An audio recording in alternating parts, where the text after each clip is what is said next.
நான் நிற்பதும் நிர்மூலமாகாததும் தேவ கிருபையே. நான் உயிருடன் வாழ்வதும் சுகமுடன் இருப்பதும் கிருபையே. நான் நிற்பதும் நிர்மூலமாகாததும் தேவ கிருபையே.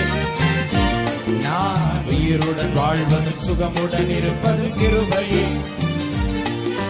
கிருபையே, தேவ கிருபையே, தேவ கிருபையே, தேவ கிருபையே.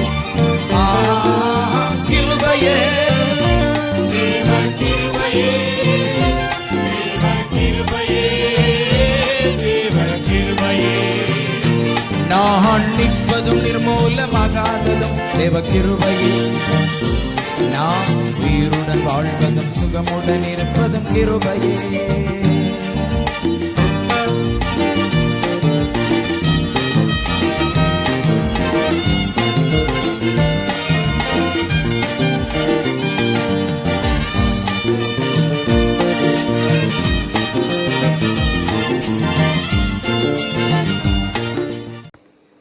கர்த்தராகிய இயேசு கிறிஸ்துவின் பரிசுத்தமுள்ள நாமத்தில் உங்கள் அனைவருக்கும் என்ற மனமார்ந்த வாழ்த்துக்கள். மறுபடியும் கர்த்தருடைய நாமத்தில் இந்த நாளில் ஆராதிக்கவும், தேவனை தொழுது கொள்ளவும், கர்த்தரை பாடி துதிக்கவும், கர்த்தருடைய இரக்கங்களை பெறவும், ஜெபிக்கவும் ஆண்டவருடைய சமூகத்தில் கூடி வந்திருக்கிற கர்த்தருடைய பிள்ளைகள் உங்கள் அனைவருக்கும் எங்களுடைய மனமார்ந்த வாழ்த்துக்களை சொல்லி இந்த நாளின் செய்திக்குள்ளாய் கடந்து செல்வோம். விசேஷமாக அப்போஸ்தலர் நடபடிகள், பரிசுத்தவான்கள், அநேக சீஷர்கள் மற்றும் கர்த்தரால் தெரிந்து கொள்ளப்பட்ட அப்போஸ்தலர்கள் தங்களுடைய ஊழியத்தின் ஒவ்வொரு வித்தியாசமான இயேசு கிறிஸ்துவுக்கு ஏற்றதான ஒரு ஊழியத்தை செய்யத்தக்க நிலைமையில இருந்தாலும் கர்த்தருடைய கிருபையை மிக பாக்கியமாய் எண்ணுகிற ஊழியக்காரர்கள் மத்தியிலே ஒரு பெரிய பாடுகளும், ஒரு பெரிய வேதனைகளும், துக்கங்களும், எதிர்ப்புகளும், கர்த்தருக்கென்று மறிக்கக்கூடிய சூழ்நிலையும் வரத்தக்கதான ஒரு சந்தர்ப்பம் ஏற்பட்டது என்பதை நீங்கள் அறிகிறீர்கள். என்றாலும் இன்றைய நாளில் சவுலாகிய பவுல் அவருடைய வாழ்க்கையில் நடந்திருக்கிற சில உண்மை சம்பவங்களும், அவரால் ஏற்பட்ட சூழ்நிலையும், தேவன் அவரை தெரிந்து கொண்ட விதமும், கடைசியிலே கிறிஸ்துவ சமுதாயத்துக்கு அவர் நேர்ந்து வைத்த ஒரு பெரிய ஆசீர்வாதமான கிறிஸ்துவ ஜீவியத்தை குறித்து நாம் யோசிக்க வேண்டியது அவசியமாகவே இருக்கிறது. கிறிஸ்துவுக்குள்ளாக தேவ பிள்ளைகளே, இந்த சவுலாகிய பவுலின் விஷயத்தில் பல முறை நாம் தேவ செய்திகளை கேட்டு பல சூழ்நிலைகளிலே சவுலை குறித்துதான சூழ்நிலை நாம் அறிந்து கொண்டிருந்தாலும் இன்று நாம் அதனுடைய முக்கிய கருத்து ஒன்றை நாம் ஒருவருக்கு ஒருவர் பரிமாறிக்கொண்டு கிறிஸ்து எதற்காக இப்படிப்பட்ட சூழ்நிலைகள் என்ற வாழ்க்கையிலே சந்தர்ப்பமாக ஏற்படுத்தினார் என்பதை புரிந்து நாம் கர்த்தருக்குள்ளாக பலப்பட தேவன் நமக்கு தயவு செய்வாராக. Paul was given the opportunity to do extraordinary things for the kingdom of God. The story of Paul is a story of redemption in Jesus Christ.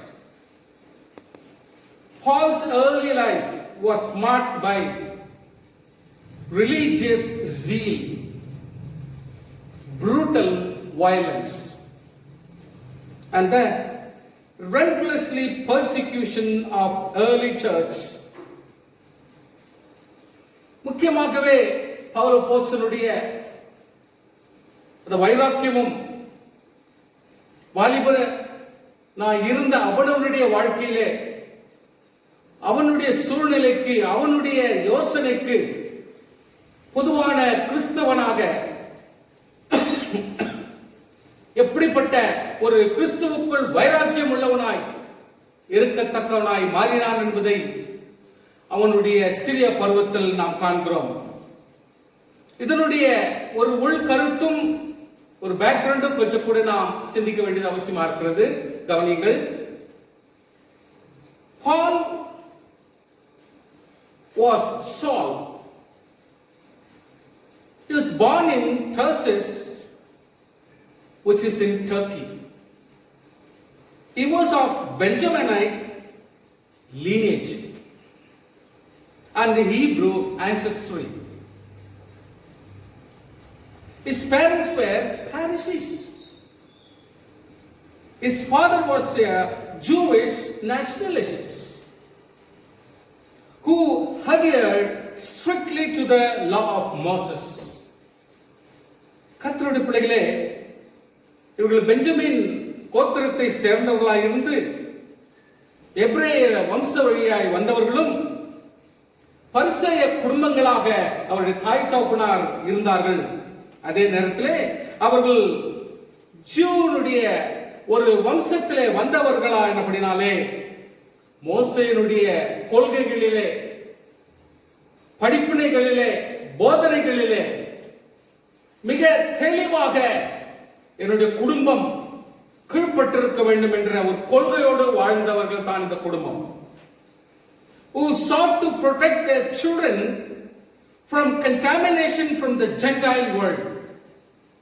உலக பிரகாரமான நாஸ்திகர்களும் தேவனை தெரிந்து கொள்ளாதவர்களுமாகிய அப்படிப்பட்டவர்களுடைய கலப்பு கர்த்தருடைய பிள்ளைகளுக்கு வந்துவிடக் கூடாது என்கிற ஒரு வைராக்கியம் இந்த சவுலுடைய தகப்பனார் மிக மிக கவனத்தோடு தன் குடும்பத்தை தன் பிள்ளைகளையும் வளர்த்தார். He could speak Greek and Latin. He also spoke Aramaic, the derivative of Hebrew, which was the official language of Judea. Please understand, Saul's family were Roman citizens, but viewed Jerusalem as a truly sacred and a holy city. அவருடைய வாழ்க்கையில கொள்கைகள் மிக மிக தெளிவாக இருந்தது. அவர்கள் பேசுகிற பாஷை, அவர்களுடைய தேவன், அவர்களுடைய விசுவாசம் கொஞ்சம் கூட விட்டு விலகாதபடிக்கு எருசலேம் ஒரு தேவனுடைய பட்டணமாகவே கருதி அது தேவனுடைய நகரமாக எண்ணி அவைகளிலே கர்த்தருடைய பிள்ளைகள் தங்கள் பரிசுத்தத்தோடு தங்களுடைய வாழ்க்கை வாழ்ந்து காட்ட வேண்டும் என்ற வைராக்கியம் உள்ளவர்களாக இருந்தார்கள் இந்த விசேஷமான சவுல் அவருடைய குடும்பத்தார். At the age of 13, Saul was sent to Palestine to learn from the rabbi name called Gamaliel.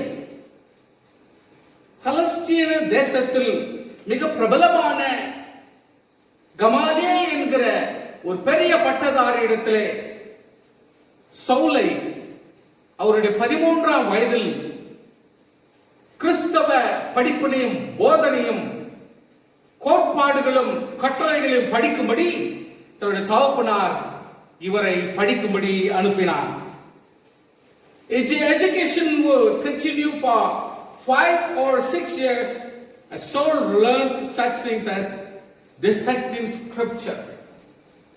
வேத வசனத்தை ஆராய்ந்து படிக்கக்கூடிய தத்துவங்களையும் அதனுடைய அறிவுரைகளிலும் பலப்பட அவருடைய பெற்றோர் மிக மிக ஆசைப்பட்டு இவனை அப்படிப்பட்ட ஒரு படிப்பினைக்கு அனுப்பி வைத்தார்கள். It was during the time that he developed a question and answer style known in ancient times as diatribe. ஒவ்வொரு கோத்திரங்களிலும் ஒவ்வொரு கொள்கையிலும் கிறிஸ்துவின் வார்த்தையின் வசனங்களின் ஆழத்தையும் அதனுடைய மூல கருத்துக்களையும் அறியத்தக்கதாக இவன் போதிக்கப்பட்டான். This method of articulation helped rabbis debate the final points of Jewish law to either defend or persecute those who broke the law. கர்த்தருடைய வார்த்தையும் மோசேயுடைய கட்டளைகளும் மீறுகிறவர்களுக்கு செய்ய வேண்டிய தண்டனைகளையும் எந்த காரியத்திலேயும்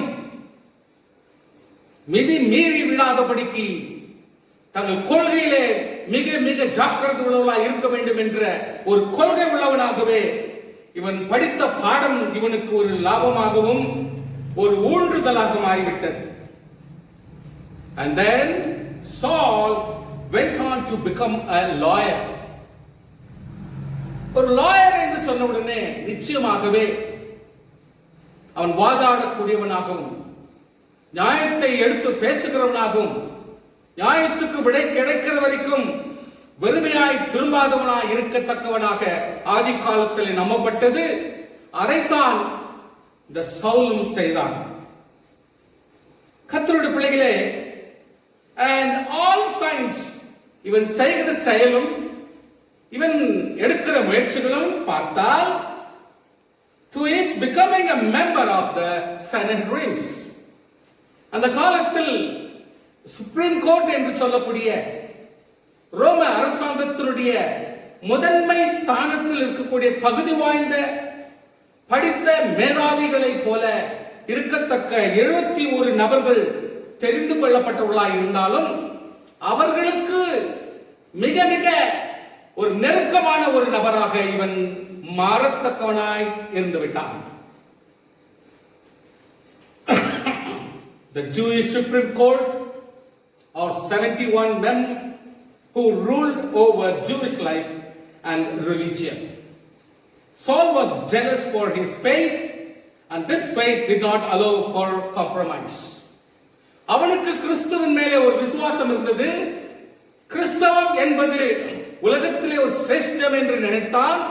அது கொள்கை உள்ளது, அது மிக மேம்பாடான ஒன்று என்ற குறிக்கோள் அவனுக்குள் இருந்தபடினாலே அப்படிப்பட்ட காரியத்திற்கு எந்த விதத்திலும் ஒரு சேதம் விளைவிக்க கூடாது என்ற கருத்து உள்ளவனாக இவன் அப்படிப்பட்ட கருத்துள்ளவனை காணப்பட்டால் எதற்குமே விட்டுக் கொடுக்காத ஒரு மனுஷனாக காணப்பட்டான்.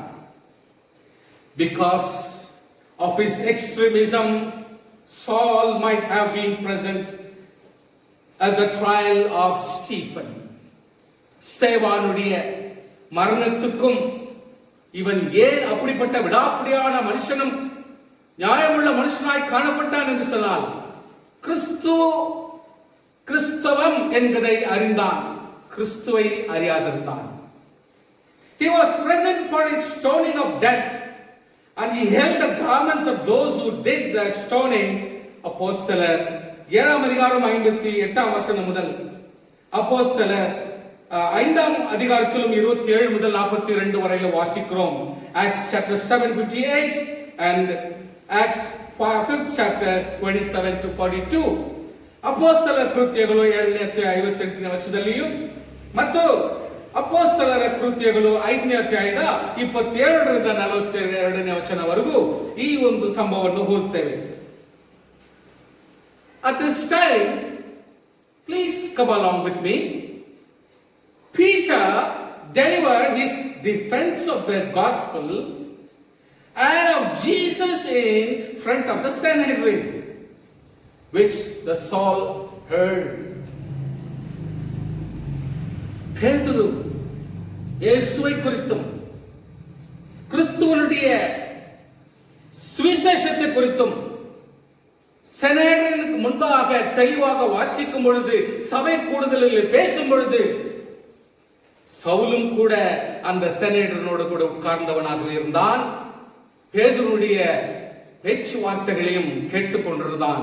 ஆதியிலிருந்து மோசேயுடைய ஆகமங்களிலிருந்து இந்த இயேசு கிறிஸ்து வரைக்கும் சொல்லப்பட்ட ஒவ்வொரு காரியங்களையும் அவனும் கேட்க வேண்டிய சூழ்நிலை வந்தபடினாலே அவன் மிகவும் மிகவும் கோபப்பட்டவனாகவும் எழுப்புதலுள்ளவனாய் காணப்பட்டான். ஆனால் அந்த நேரத்தில் கமாலியேல், சவுலுடைய படிப்பித்த பட்டதாரி, ஒரு மேலான தகுதி உள்ளவன், அவன் அந்த கூட்டத்தில் இருந்தபடினாலே was also present and delivered the message to calm the council and prevent them from stoning Peter.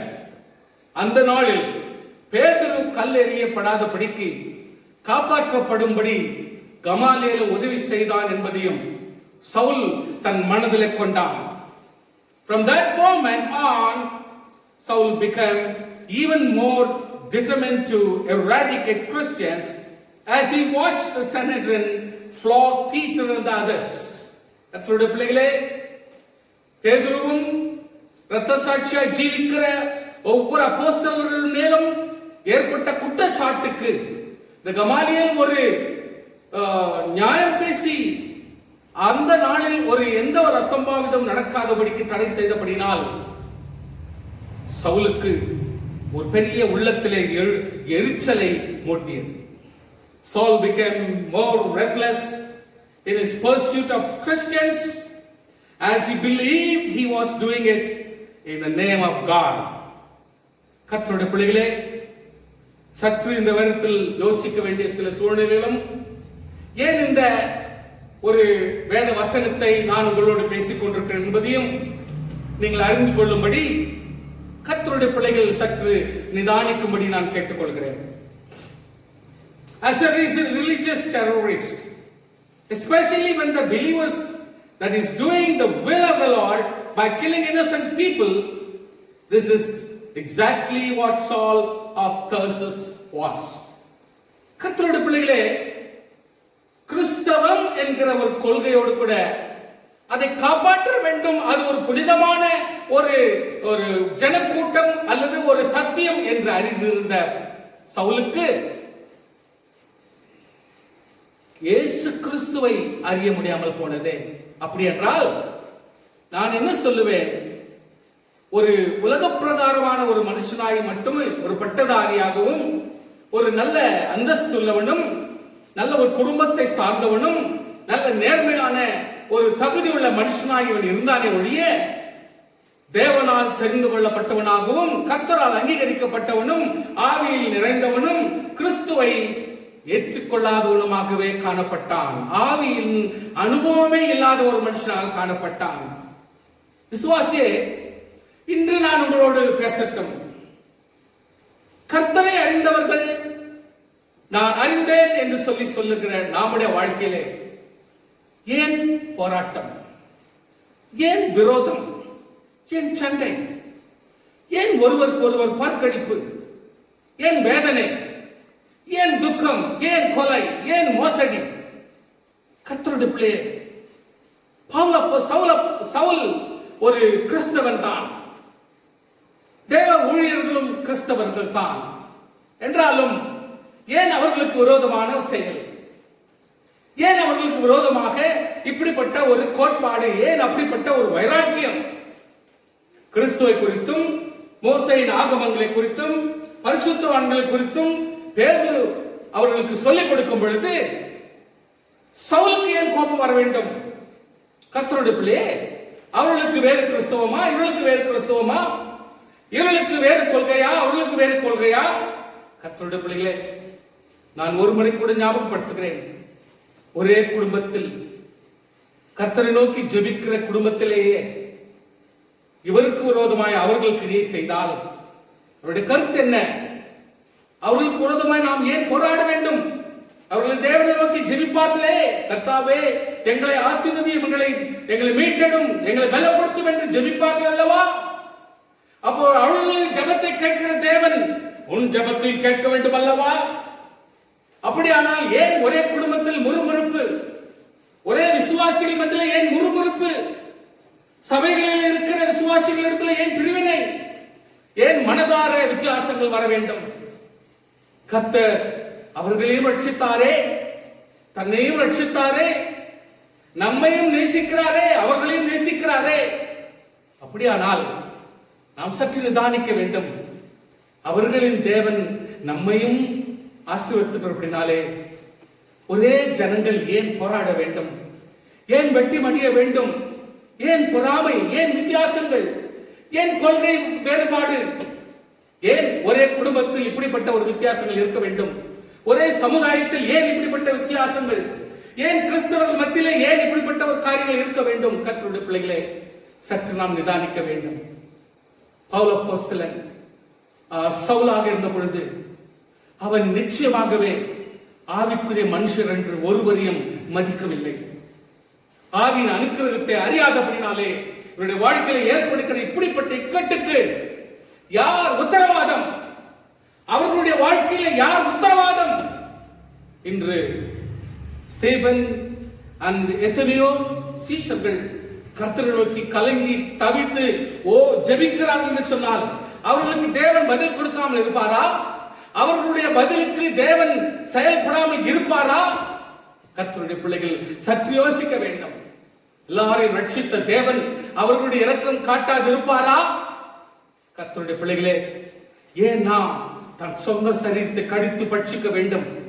ஏன் நாம் சொந்த சரீரங்களாகி விசுவாசிகளை ஒருவருக்கு ஒருவர் கடித்து பட்சிக்க வேண்டும்? ஒருவருக்கு ஒருவர் அன்பாயும் தாழ்மையாயும் பொறுமையாயும் தேவன் சொல்லிக் கொடுத்த பாடங்களிலே ஏன் நாம் இன்னும் நிதானமாய் இருக்கிறோம்? கர்த்தருடைய பிள்ளைகளே, கொஞ்சம் கூட நீங்கள் மிக மிக கவனத்தோடு இந்த காரியங்களை யோசிக்க வேண்டும். ஒரே சரீரம், ஒரே ரத்தமும், ஒரே சரீரத்தில் பங்கு கொள்கிற நாம், ஒரே ரத்தத்தில் பங்கு கொள்கிற நாம் ஏன் வித்தியாசம் பாராட்ட வேண்டும்? ஏன் பொறாமை? ஏன் வைத்தறிச்சல்? ஏன் ஏற்றத்தாழ்வு? ஏன் வித்தியாசங்கள்? ஏன் பிரிவினை? பிளீஸ், கர்த்தருடைய ரத்தத்தினால் கழுவப்பட்டவர்களுக்கு இப்படிப்பட்ட சந்தர்ப்பம் ஏன் வர வேண்டும்? ஏன் நாம் பிசாசுக்கு இடம் கொடுக்கிறோம்? ஏன் அவனுக்கு இடம் கொடுக்கிறோம்? A religious terrorist is Saul. அப்போஸ்தலர் 8ஆம் அதிகாரம் 3ஆம் வசனம். Acts chapter 8:3. அப்போஸ்தலர் கிருத்தியங்கள் 8:3 வசனம். சவுல் வீடுகள் தோறும் நுழைந்து புருஷரையும் ஸ்திரீகளையும் இழுத்து கொண்டு போய் காவலில் போடுவித்து சபையை பாழாக்கிக் கொண்டிருந்தான். கர்த்தருடைய பிள்ளைகளே, இது மிக வேதனையான ஒரு சம்பவம். கர்த்தருடைய பிள்ளைகளுக்கு விரோதமாகவே செயல்படுகிற ஒரு சூழ்நிலை. தன் யார் என்பதையும் தன்னோடு இருக்கிறவர்கள் யார் என்பது அறியாமல் செயல்படுகிற ஒரு அனுபவம். தனக்கு இருக்கிற ஆவியும் மற்றவர்களிடத்தில் இருக்கிற தேவ ஆவியும் கணிக்க முடியாத ஒரு சூழ்நிலை. There is no way that discerning of spirit is working on Christian life even. கர்த்தருடைய பிள்ளைகளே, அப்போஸ்தலர் before departing on his journey to Damascus, he had asked his high priest letters to the synagogue in Damascus, asking for permission to bring any Christians back to Jerusalem to imprison them. Saul என்பவன் இன்னும் கர்த்தருடைய சீஷரை பயமுறுத்தி கொலை செய்யும்படி சீரி பிரதான ஆசாரியனிடத்தில் போய் இந்த மார்க்கத்தாராகிய புருஷராகிய ஸ்திரீயாகிலும் தான் கண்டுபிடித்தால் அவர்களை கட்டி எருசலேமுக்கு கொண்டு வரும்படி தமஸ்குவில் உள்ள ஜெபாலயங்களுக்கு நிருபங்களை கேட்டு வாங்கினான். அவர்களும் கொடுத்தார்கள். கர்த்தருடைய பிள்ளைகளே, உலகம் தங்களை அறிந்திருக்கும். கர்த்தருடைய பிள்ளைகளே, உலகத்தினுடைய சூழ்நிலை உலகத்தினரோடு அறிந்திருக்கும். அவன் பிரயாணமாய் போய் தமஸ்குவுக்கு சமீபித்த போது சடிதியிலே வானத்திலிருந்து ஒரு ஒளி அவனை சுற்றி பிரகாசித்தது. அவன் தரையிலே விழுந்தான். Now the reality. கர்த்தருடைய பிள்ளைகளே, நான் சொல்கிறேன், அவனுக்கு சொல்லிக் கொடுக்கத்தக்க அவன் தகுதி உள்ளவன் இல்லை. அவனுடைய நிலைமையிலே சென்று அவனுடைய விழிப்புணர்வை சொல்லிக் கொடுக்கிறதற்கு ஒரு மனுஷன் இல்லாத இருந்தபடினாலே அவன் தான் செய்கிற செயலையே நியாயம் என்று அவன் செய்து கொண்டிருந்தான். அவனிலும் மேலானவர் கர்த்தர் என்பதை நாம் அறிய வேண்டும்.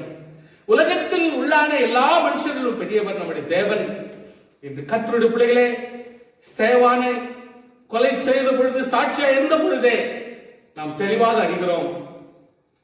ஸ்தேவான் கல்லெறியப்படும் பொழுது தன் கண்களை ஏறெடுத்து வானத்திற்கு நேராய் பார்க்க துணியாமல் அவன் நேர பரலோகத்தை பார்த்த பொழுது இயேசுவானவர் வலது பரிசில் ஏறெழுந்து நின்றதை அவன் கண்டான். கர்த்தருடைய பிள்ளைகளே, நான் சொல்லுகிறேன், நிச்சயமாகவே உன்னுடைய வாழ்க்கையிலே போராட்டங்கள் உண்டா, வேதனைகள் உண்டா, துக்கங்கள் உண்டா? எவ்வளவு நாள் தான் நான் பாடுபடுவேன், எவ்வளவு தான் வேதனைப்படுவேன், எவ்வளவு நாள் தான் நான் இப்படிப்பட்ட ஒரு துக்கத்திற்கு ஆளாவேன்? என்னுடைய ஜபத்திற்கு பதில் என்ன? என்னுடைய வாழ்க்கைக்கு ஒரு முற்றுப்புள்ளி, அதாவது என் துக்கத்திற்கு ஒரு முற்றுப்புள்ளி இல்லையா என்று சொல்லி வேதனைப்பட்டு கலங்குகிறார்களா? கர்த்தருடைய பிள்ளைகளே, உன்னுடைய வேதனை அதிகரித்த பொழுது, உன்னுடைய துக்கம் அதிகரிக்கும் பொழுது, உன்னுடைய வியாகுலம் அதிகரிக்கும் பொழுது நீ ஒன்று நினைத்துக் கொள், ஆண்டவராகிய கர்த்தர் நியாயம் செய்யும்படி அவர் எழுந்து நின்றார். இனி அவர் உன் ப்ராப்ளம் சால்வ் பண்ணும் வரைக்கும் அவர் ஓய்வதில்லை, அவர் உட்காருவதில்லை.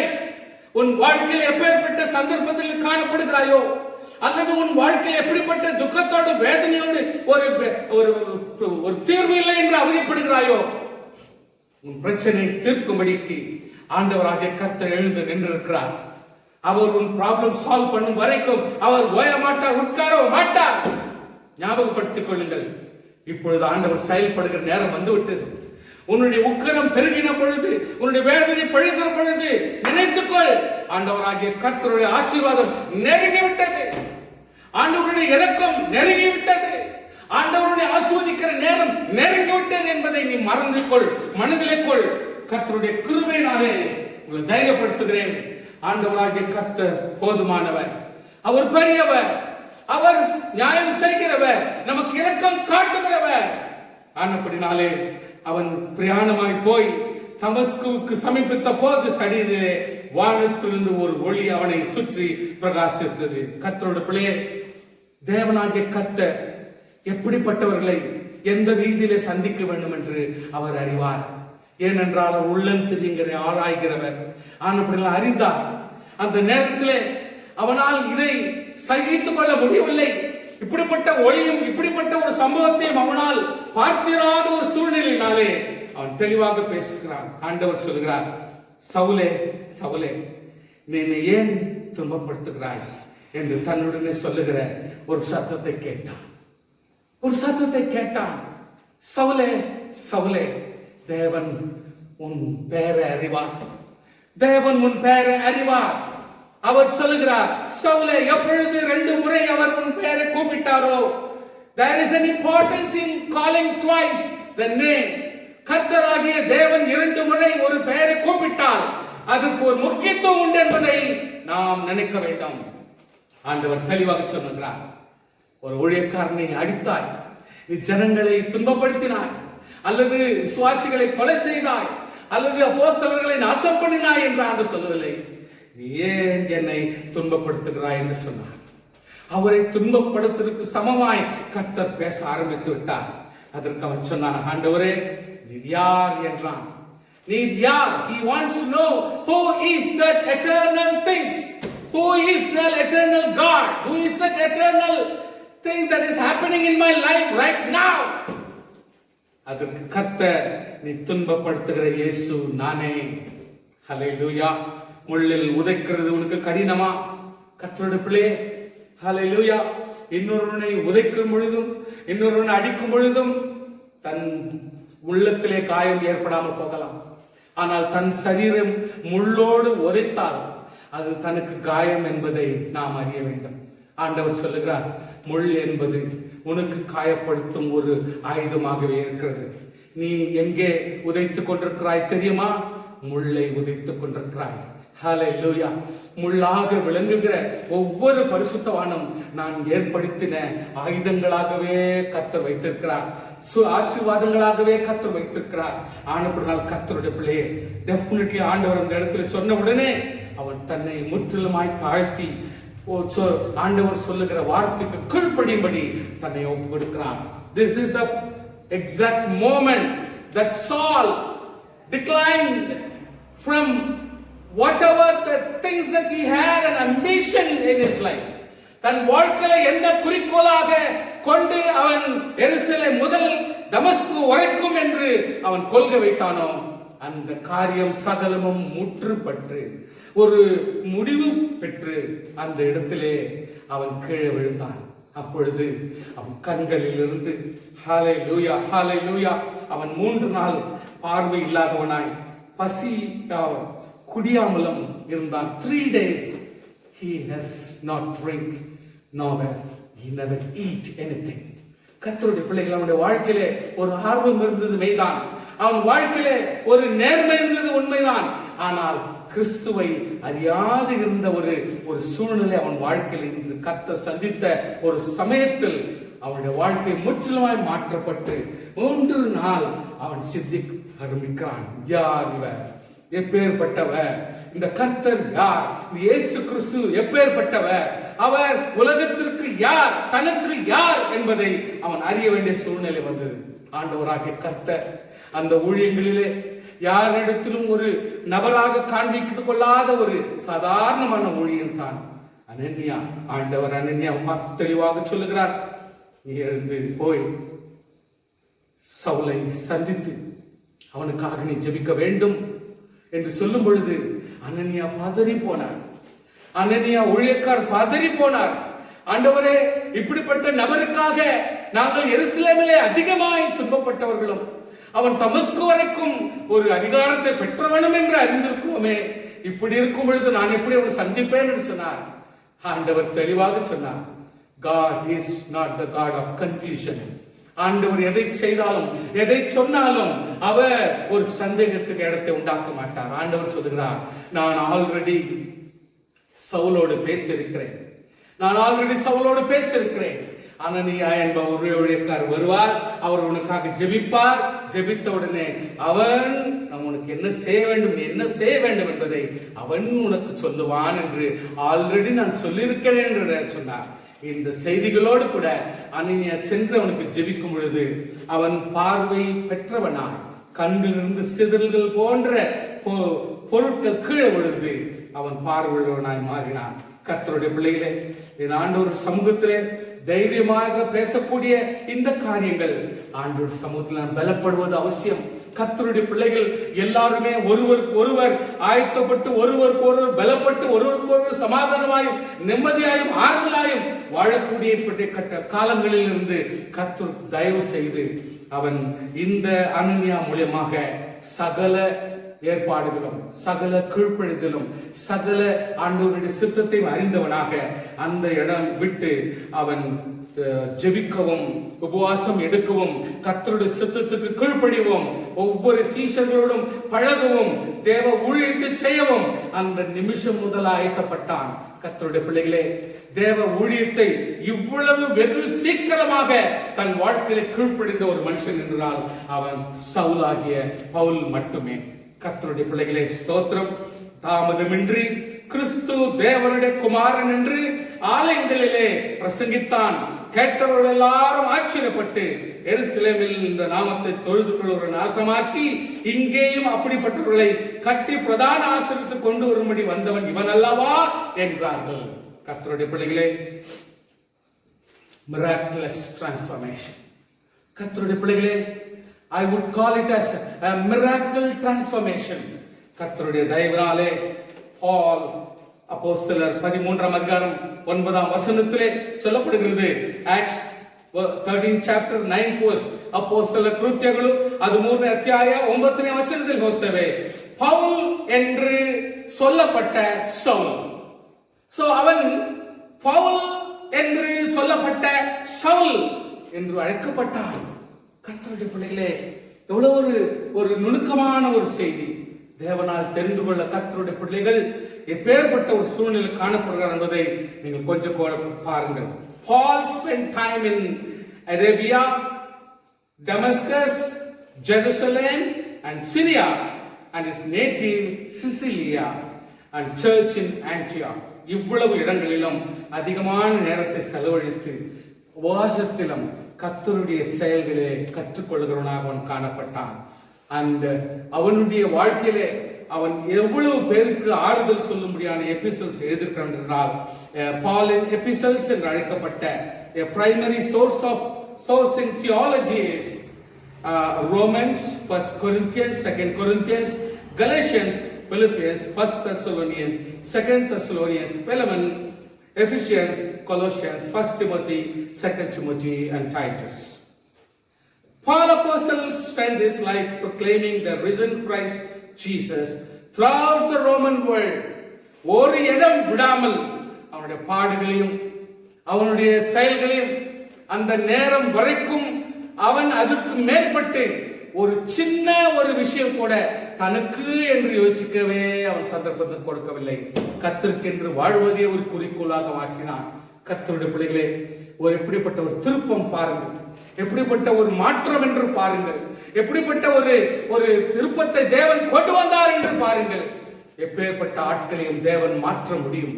தம்முடைய வாழ்க்கையிலே கர்த்தர் எது நல்லது என்று தெரிந்து கொள்வதற்கு மேலாக ஒரு மனுஷரை எப்படிப்பட்ட ரீதியிலே தெரிந்து கொள்ள வேண்டும் என்று சொல்லி தெரிந்து கொண்ட இந்த பவுல் அப்போஸ்தலனுடைய ஊழியத்திலே தேவனாகிய கர்த்தர் செய்த மகத்துவங்களை பார்க்கும் பொழுது யாரிடத்திலும் கண்டிராத ஒரு வினோதமான மகிமைகளை அவனுடைய வாழ்க்கையிலே காண முடிந்தது.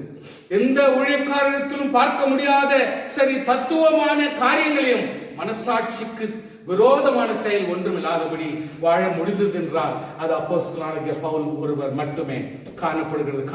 கர்த்தருடைய பிள்ளைகளே, அவனை குறித்து 21 முக்கியமான கருத்துக்களை நான் வெறும் உங்களை உற்சாகப்படுத்தும்படி நான் சொல்லி முடிக்கிறேன். நேரமில்லை. அவன் மிக தாழ்மை உள்ளவன், ஹம்பிள் மனுஷனாக மாறிவிட்டான். Number 2, he is a servant heart. கர்த்தர் எப்படியாவது சேவை செய்ய வேண்டும் என்ற இருதயம் உள்ளவனாக இருந்தான். He is so integrated to anyone, never hesitate to preach the word no matter what the consequences. And he was committed, devoted to teaching God's word regardless of the venue. கர்த்தருடைய வசனம் அப்போஸ்தலர் 20:20 வாசிக்கிறோம். Unprejudiced, taught everyone, both Jews and Gentiles. அப்போஸ்தலர் 20:21 வாசிக்கிறோம்.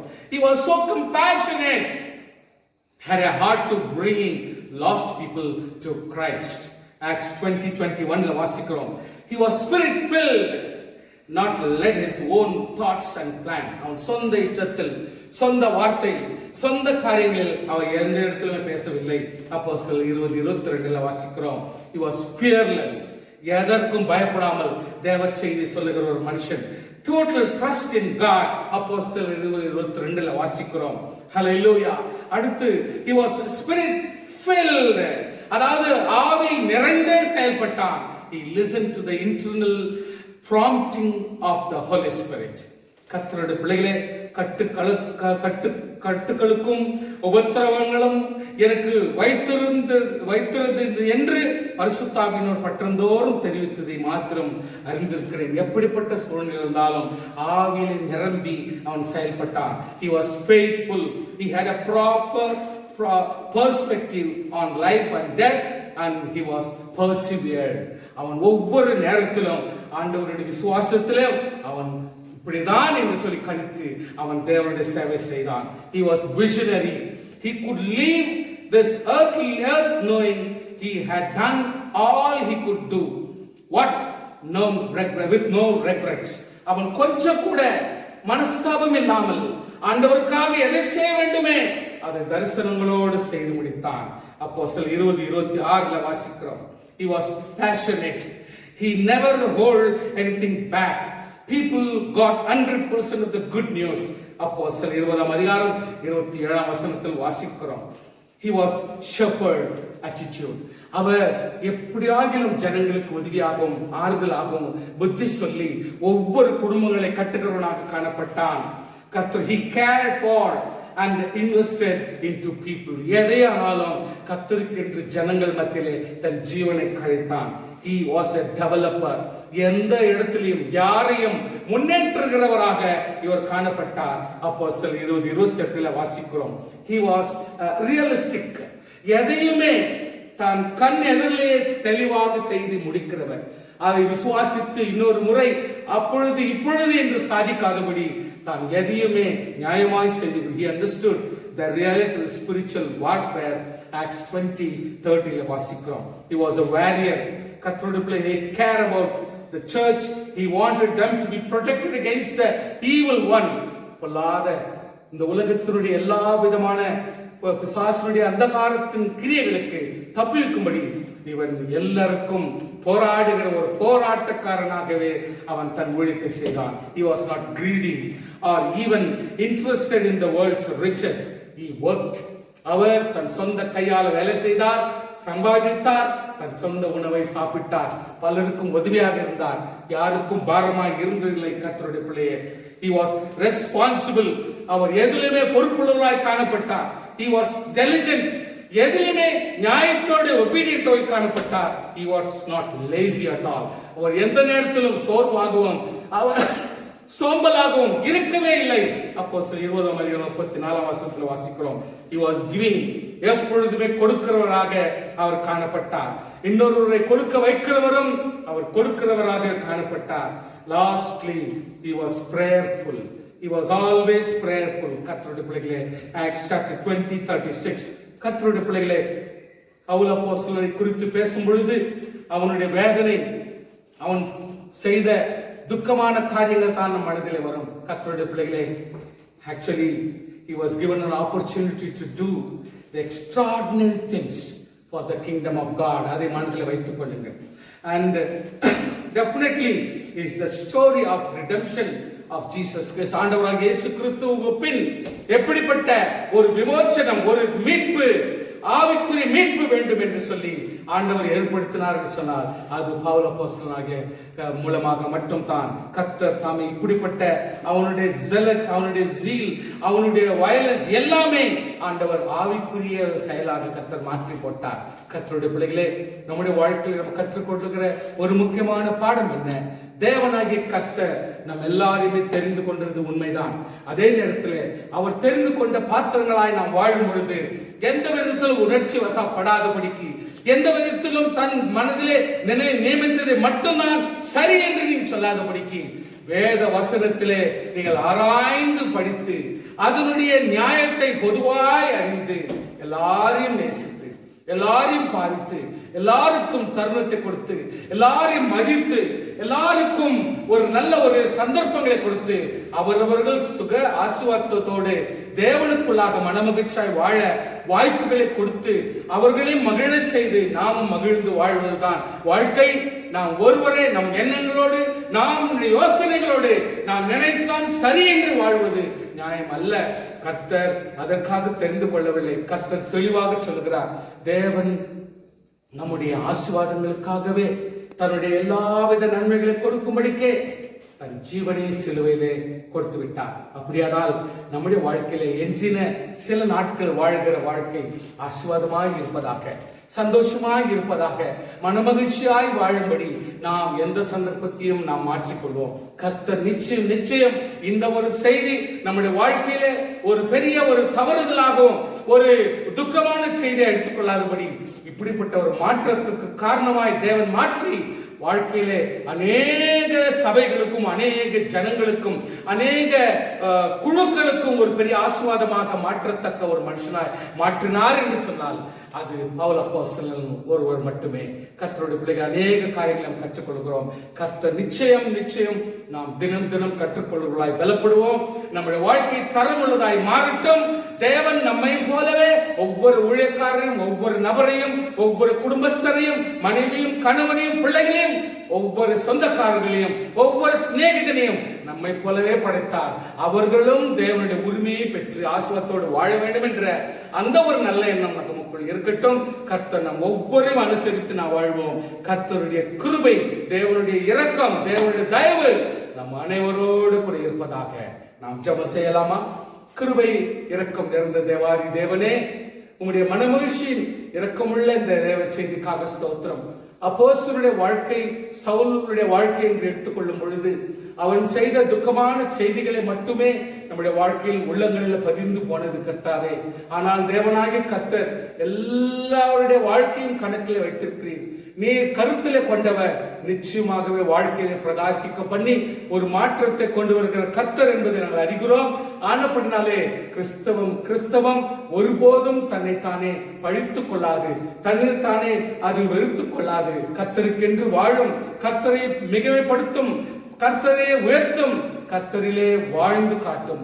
ஆனப்படினால் இப்படிப்பட்ட ஒரு ஆசீர்வாதங்களோடு வாழ கர்த்தர் தயவு காட்டும். எங்களை தாழ்த்துகிறோம். குடும்பங்களும், சபைகளும், சமுதாயமும் ஆசீர்வாதமாக வாழும்படி கர்த்தர் தயவு காட்டும். ஒவ்வொருவருக்கும் ஆவியின் அனுக்கிரகத்தை அதிகமாய் மாற்றும்.